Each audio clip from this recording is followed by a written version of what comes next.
Hello friends, CKD stock market news channel में आप सभी का स्वागत करता हूं। चैनल पर पहली बार विजिट कर रहे हैं तो चैनल को सब्सक्राइब कीजिएगा। आज मैं आपके सामने large cap, mid cap, small cap तीनों ही म्यूचुअल फंड की बात करूंगा। तो चलिए किस तरीके से ये म्यूचुअल फंड रहने वाला है और कौन सी म्यूचुअल फंड की बात करूंगा, नाम तो आपको ऊपर सामने दिख ही रहा होगा।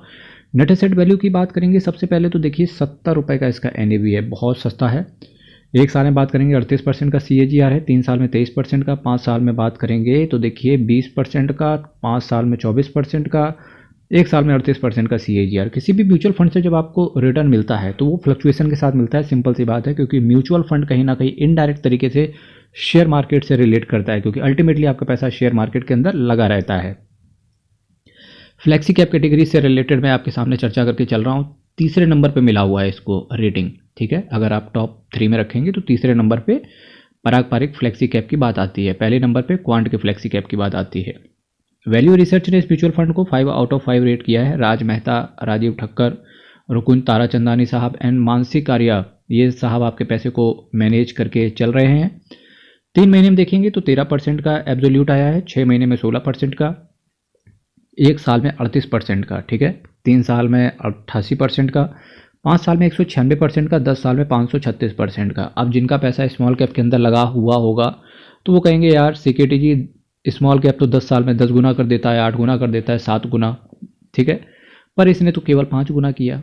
पर मेरे भाई आपने एक लाइन सुनी होगी कि share market is subject to market risk, जितना रिस्क लेंगे उतना पैसा है, बट हाँ डाउन साइड भी तो उतना ही है ना। तो उस तरीके से फ्लेक्सी कैप कैटेगरी में क्या होता है कि आपका रिस्क कम इन्वॉल्व होता है। एक्चुअली फ्लेक्सी कैप कैटेगरी में होता क्या है कि फंड मैनेजर अपने हिसाब से पैसे डालने के लिए छूट दिया जाता है कि आप कहाँ पैसा लगाने वाले हो। सेबी ने पूरी तरफ से गाइडलाइंस बिल्कुल क्लियर कर रखी है, आपका जो मन है जहाँ मन है पैसा डालो। पर इस केस में होता क्या है कि फंड मैनेजर कहीं ना कहीं बहुत ज़्यादा डिफेंसिव हो जाता है। इसकी वजह से वो अपने पोर्टफोलियो के अंदर लार्ज कैप कैटेगरी के शेयर्स रख लेता है, तो इस वजह से जो रिटर्न है वो लार्ज कैप से थोड़ा सा ज़्यादा मिल जाता है और मिड कैप से कम मिल जाता है, ठीक है।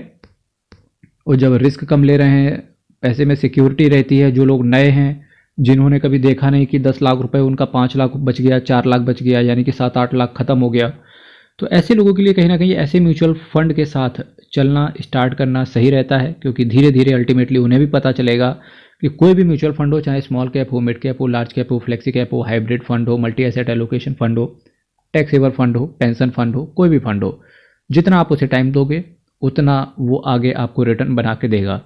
और जबकि आप स्मॉल कैप की बात कर रहे हैं तो हो सकता है स्मॉल कैप अगर 70% टूट जाए तो ये भी पॉसिबल है कि स्मॉल कैप 1000% ऊपर भी चला जाए, ठीक है। तो अल्टीमेटली जितना आप पानी डालेंगे उतना ही बाहर पानी निकलेगा, बस शेयर मार्केट में कुछ ऐसा ही समझो आप। पारंपरिक flexi cap fund direct plan growth की बात कर रहा हूँ। ये म्यूचुअल फंड बहुत ही ज़बरदस्त है। 48,293 करोड़ का असेट साइज भी ये दिखा रहा है, बहुत बड़ा असेट साइज है, बहुत सारे इन्वेस्टर्स का पैसा यहाँ पड़ा हुआ है। 0.62% का ये एक्सपेंस रेशियो चार्ज करके चल रहे हैं, 1.64% का ये कैश होल्ड करके चलते हैं। Nifty 100, Nifty 500 total return index को ये बेंचमार्क की तरह फॉलो करते हैं। प्लान आपका ग्रोथ है।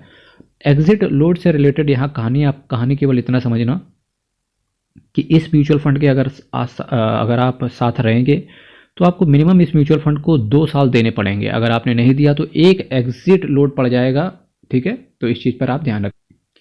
अब अगर मैं आपके सामने यहाँ बात करूँ तो देखिए अदर्स में 14.25% पैसा गया है। HDFC bank, Bajaj holdings, Axis bank, ITC, SCL technology, Maruti Suzuki, Coal India, Power Grid. कोई नया बंदा देख रहा है इस वीडियो को तो मैं बताना चाहूँगा, ये शेयर मार्केट में आपने शेयर सुना होगा, ठीक है। अब कुछ लोगों का डाउट आएगा जो नए लोग हैं, यार मैं शेयर मार्केट में तो पैसा लगा ही नहीं रहा। तो भाई म्यूचुअल फंड एक जादू की कोई छड़ी नहीं है। म्यूचुअल फंड में एक फंड मैनेजर होता है, ठीक है, एक शेयर मार्केट और आपके बीच में एक इंसान को खड़ा कर दिया गया है जिसका नाम है म्यूचुअल फंड।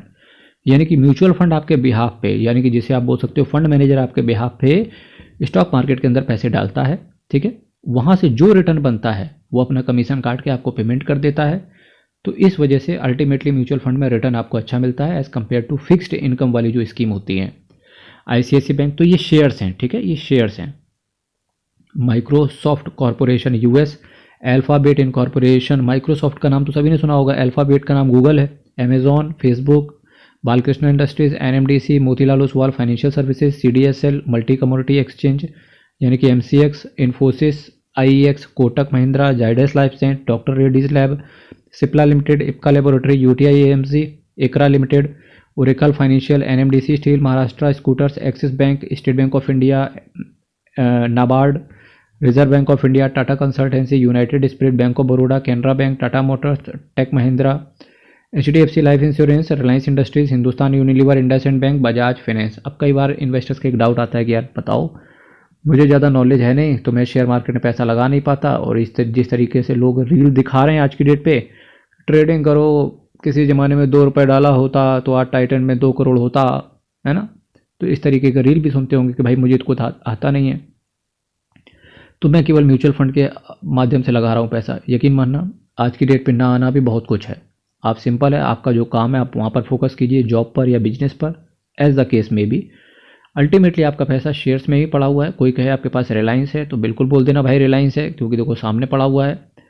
आपके पास पूछे कोई हिंदुस्तान यूनिलीवर है, भाई मेरे पास बिल्कुल हिंदुस्तान यूनिलीवर है, क्योंकि इस म्यूचुअल फंड के अंदर हिंदुस्तान यूनिलीवर के अंदर शेयर ले रखा है, और न केवल शेयर ले रखा है बल्कि देखो 0.00% एक होगा, बहुत ही स्पेसिफिक माइन्यूट होगा, तो जिसकी वजह से पॉइंट के आगे नहीं निकल पाया, बहुत ही स्पेसिफिक होगा यहाँ पर, ठीक है।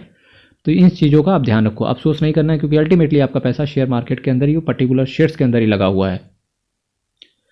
तो अब इन्वेस्टर्स का क्वेश्चन आएगा कि पराग पारेख AMC कैसी है। 54,459 करोड़ का असेट अंडर मैनेजमेंट है, और टोटल 8 स्कीम के साथ आते हैं। अगर हम 8 स्कीम को देखेंगे तो इनका असेट अंडर मैनेजमेंट बहुत ज़्यादा सही है, ठीक है। इसके साथ साथ कुछ लोगों का डाउट आएगा कि भाई पराग पारेख फ्लेक्सी कैप का नाम तो बहुत सुना है, कुछ और ऑल्टरनेट भी बताएं। तो अगर आप कुछ और ऑल्टरनेट देखना चाहते हैं तो एक बार आपको रिव्यू देखना चाहिए HDFC के फ्लेक्सी कैप का और क्वांट के फ्लेक्सी कैप का, ठीक है। इन म्यूचुअल फंड्स का एक बार रिव्यू और देखना। सिक्योरिटी जी आप ये बताओ कि ये रिव्यू कहाँ देखने को मिलेंगे। मेरी एक प्लेलिस्ट बनी हुई है मल्टी बैगर म्यूचुअल फंड्स के नाम से, आप उस प्लेलिस्ट को गो थ्रू कर जाओ, आपको सभी म्यूचुअल फंड का इन डेप्थ एनालिसिस देखने को मिल जाएगा। मेरे भाई चैनल को सब्सक्राइब कीजिएगा, वीडियो को लाइक कीजिएगा। पर्सनल बात करनी है तो व्हाट्सएप नंबर यूट्यूब के अबाउट सेक्शन में लिखा हुआ है, आप वहाँ से व्हाट्सएप पे मैसेज छोड़ दीजिएगा, रिप्लाई आपको आ जाएगा। हर हर महादेव, अयप्पा शरणम, हरि शरणम, बहुत बहुत धन्यवाद।